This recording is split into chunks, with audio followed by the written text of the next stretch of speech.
Hey guys, Foxdrop here with a video on 5 junglers that you should abuse for that juicy, delicious free elo before they get nerfed. Today we'll be taking a look at 5 junglers that are obviously very strong, hence the reason I think they should get nerfed, and we'll teach you a little bit about them, how they play, so that you can take them into your ranked games and use them for the lovely elo that we mentioned before. Now, by saying these champions deserve to get nerfed, that is just my opinion, it's subjective, but having said that, I do feel like there is an overall consensus that the champions on this list are probably in line for a nerf bat. And for me at least, the smart money is on these champions getting nerfed in the future, but regardless of whether they do or whether they don't, they're still ridiculously strong and I still recommend playing them. Now, before we get into it, I want to ask for some feedback from you. My brother's been using this site called Qt, it's what you're seeing here, to get information from his audience, and you all know I can't be one-upped by the likes of him. So today, if you can spare me some time, what I'd like you to do is to follow the link down below, quickly sign up and tell me,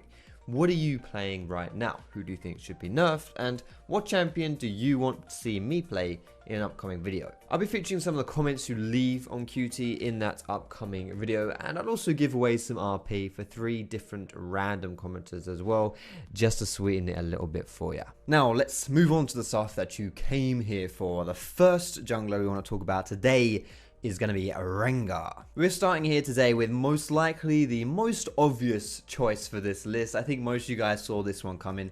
Rengar is by far, in my opinion, the most broken jungler around in the current patch, and to me it is astounding that he hasn't received nerfs yet. However, having said that, you're going to have to get in pretty quick for this guy, because in the next patch on the PBE there have been foreseen some Rengar nerfs, so if you want to play him before he gets too nerfed, you'll have to do it fast. Rengar is a champion who's a really efficient solo queue stomper because he relies on team coordination to prevent him from killing people. Whenever you're relying on team coordination for solo queue, it usually ends pretty poorly and you can usually exploit that.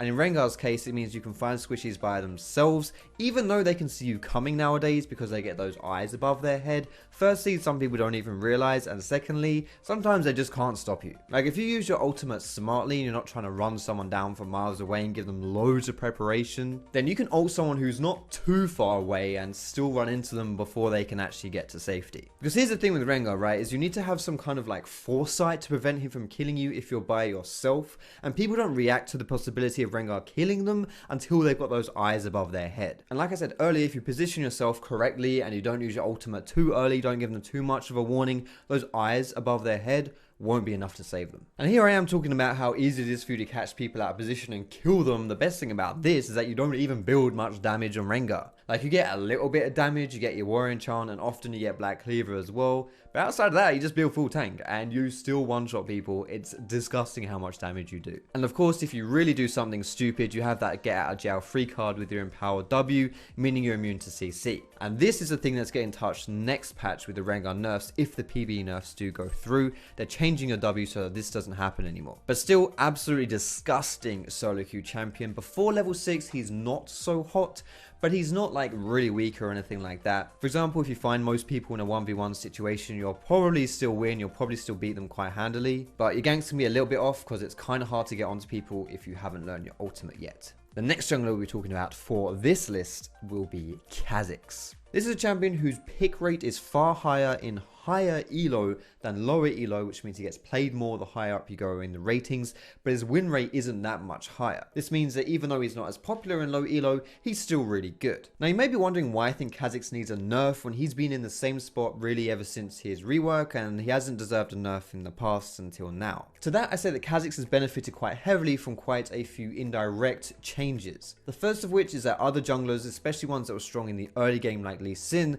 have been nerfed. Secondly, Courage of the Colossus also received quite a hefty nerf, and tanks tend to be the kryptonite of assassins like kha'zix. So with less tanks around or tanks not being as strong as they were before, kha'zix can shine a little bit more now. And lastly, and this is probably the biggest reason, the changes to the lethality items, specifically the buffs to lethality items, which kha'zix can abuse. So essentially nowadays, lethality items are really powerful. If you buy these things, you do an incredible amount of crazy bonkers, ridiculous damage. So kha'zix will buy these items, and the fact that he's an assassin does crazy damage anyway is just yeah, you do way too much damage on this guy now. And honestly, there's not really a jungler around that can deal with kha'zix in the early game. So if you're good enough on him and you exert enough pressure, no one can really stop you from doing that. So if you enjoy being a high impact jungler and you like playing assassins as well, kha'zix is a really good choice. Of course, he does suffer from the same thing that all assassins do, which is if you get CC'd down, you will die relatively quickly. But even then, you can argue that kha'zix has more tools than most assassins do for surviving situations where he gets in trouble.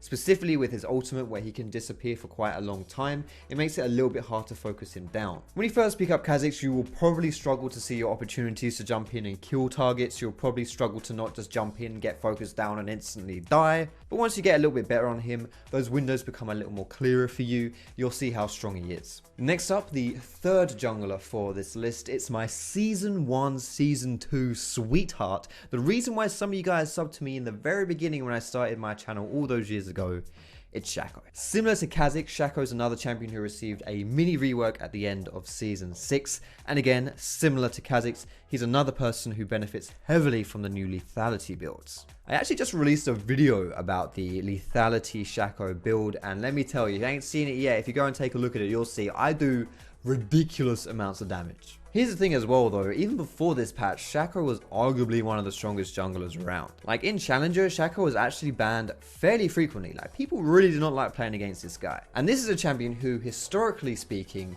was better against disorganized teams. And the higher up the ranking you go, the more organized your teams will be. So the fact that the very best players feel like this champion, a champion who by design is arguably not meant to be so good in the higher elos, is still worth banning in high elo, it pretty much just goes to show you how strong this guy is. He's just a unique champion, you know, and I think a lot of people find that fresh, and it's really fun to play, at least in my opinion. And of course, when you top that with the fact that he's actually pretty bloody strong now, and in my opinion, he's a lot easier to play now than he was in the past. There's not so much you need to know about him. You don't really need to master him to be good on him anymore. I think it's a good combination for the rise in his popularity, and of course, you know, the fact that he's bloody strong and ridiculously OP in my opinion and deserves a nerf, I'm sure that helps as well. And to be honest, even though I think that Shaco does deserve a nerf, the fact that he's already been nerfed somewhat recently makes me feel like maybe Riot's going to turn more of an attention to other champions, so I wouldn't be surprised if this guy doesn't see nerfs for a while. Before we move on to the fourth champion of this list, a champion who I actually really hate playing against, like it's probably my #1 most hated jungler to see. I just want to say thank you so much for checking this video out. I hope you're enjoying it. If you do like it,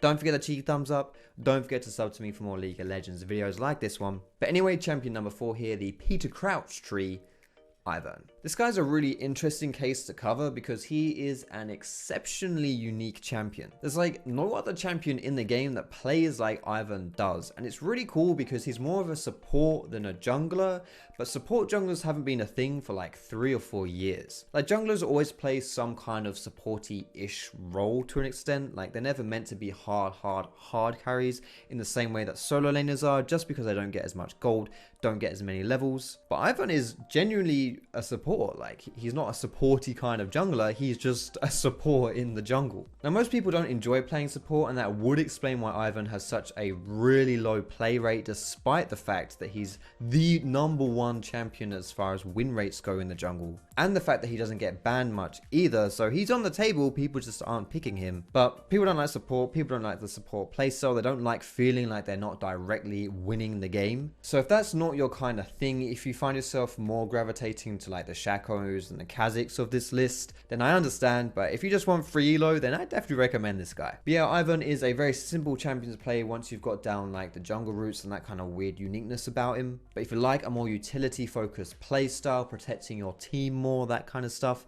Ivern's a really solid choice in the jungle. Now the last jungler for this list, someone who is kind of fringe for me about whether or not she should be nerfed, because I don't think she should be right now, but I do feel like she's going to be rising in popularity and she's going to become really strong, especially if they end up nerfing the lethality items, because I think those are a little bit too strong right now. This is a champion who doesn't rely on that build at all, so she's strong just by herself.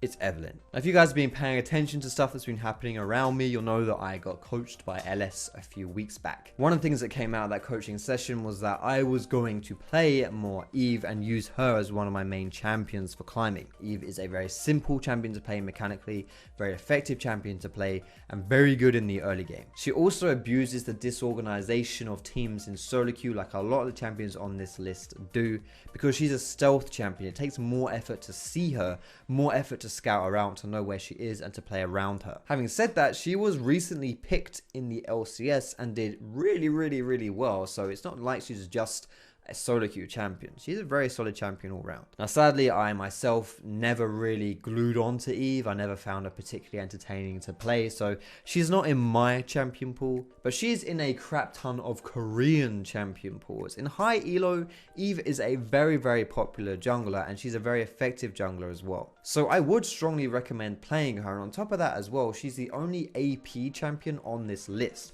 either not really counting of course. So if your top laner locks in Jace and your mid laner locks in Zed or Yasuo or something like that, you can still get some AP threat from your jungle role. Of course, if your teammates ever lock in Yasuo in any position, I'm sure you can guarantee him feeding, so you know, you can like dodge or cry or whatever it is you need to do. But Eve is a very good AP assassin jungler going the Runic Echoes Proto Belt Lichbane build. Anyway, I think that's all I want to say for this video, guys. I hope you enjoyed it. If you did enjoy it, of course, like I said, you can leave that cheeky thumbs up. You can subscribe to me for more League of Legends content. Most importantly, boys and girls, I hope you have a great, amazing, wonderful evening, day, night, whatever it is where you are from.